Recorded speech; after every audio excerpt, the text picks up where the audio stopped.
गरीब लड़की की दर्द भरी कहानी।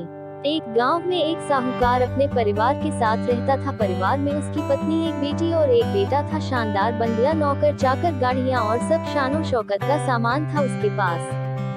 गरीब लोगों को बहुत ज्यादा सूद यानी ब्याज पर कर्जा देना उसका धंधा था। अक्सर लोग तंगी के दिनों में या किसी त्योहार या ब्याह शादी के मौके पर उस साहूकार से कर्जा ले लेते थे। जब फसल अच्छी होती तो थोड़ा थोड़ा करके उतारने लगते, लेकिन जिस वर्ष सूखा पड़ता तो कर्ज तो छोड़ो, गांव वाले सूद तक नहीं दे पाते थे। इसी का फायदा उठा वो साहूकार उनकी जमीनों पर कब्जा कर लेता, कब्जा कर उन्हें बेच देता और खूब पैसे कमाता। इस धंधे में उसका बेटा भी उसकी मदद करता। दोनों बाप बेटा हर समय किसी न किसी गरीब की जमीन हड़पने की योजना ही बनाते रहते। एक दिन शहर से एक व्यापारी आया और साहूकार से गांव में जमीन खरीदने की इच्छा बताई।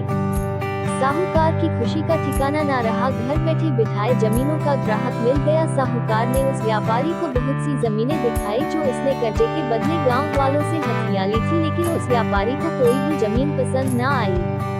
गांव में घूमते हुए व्यापारी को एक जमीन का टुकड़ा पसंद आया। उसने साहूकार से उस जमीन के बारे में पूछा तो साहूकार सोच में डूब गया।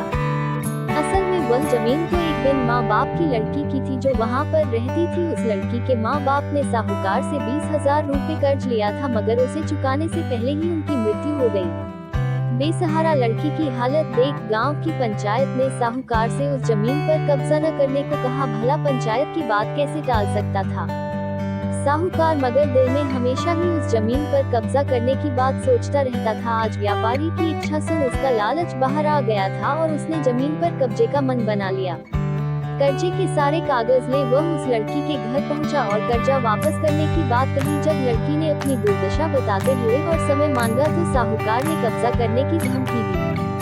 कब्जे की धमकी सुन वह लड़की पंचायत के मुखिया के पास गई और उसकी जमीन को बचाने की दुहाई लगाई। सारे गांव में यह बात आग की तरह फैल गई कि साहूकार उस बेसहारा लड़की की जमीन पर कब्जा करने वाला है। ये बात उड़ते उड़ते साहूकार की बेटी के कान में पड़ी। अपने पिता के लालच की बात सुन उसके मन में बहुत दुख हुआ। उसने अपने पिता से इस बारे में बात करने की कोशिश की, लेकिन साहूकार को तो सिर्फ बहुत बड़ा मुनाफा ही दिख रहा था। उसे बेसहारा लड़की की दुर्दशा या अपनी बेटी की निवेदन का कोई असर न हुआ और उसने उस जमीन पर कब्जे का ऐलान कर दिया। साहूकार की बेटी ने भी जिद पकड़ ली कि उस लड़की की जमीन पर कब्जा न होने देगी, पर अपनी एक न चलती देख उसके दिमाग में एक योजना सूझी। अगले दिन सुबह सुबह वह बेसहारा लड़की और उसके साथ 2 लोग साहूकार के घर पहुंचे और कर्ज की 5,000 की किस्त दे दी। साथ में ये भी कहा कि 3-4 महीनों में कर्ज के बाकी रुपए भी उन्हें मिल जाएंगे।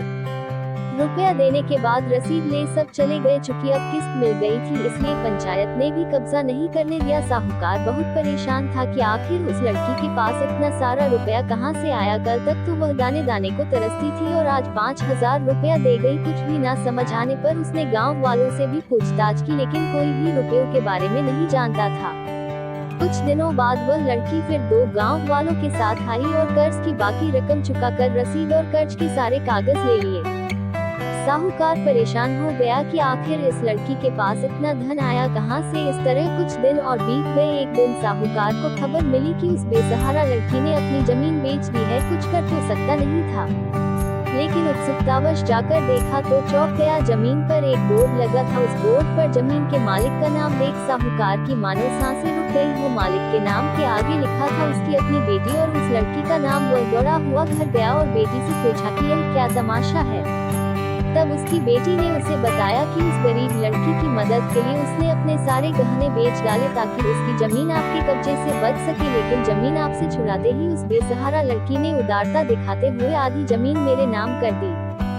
बेटी ने उसे समझाया कि आप तो उस लड़की का आखिरी सहारा भी छीन रहे थे, मगर उस लड़की का बड़प्पन तो देखो, उसने जमीन छुड़ाते ही मेरे गहनों के बदले अपनी आधी जमीन मुझे दे दी।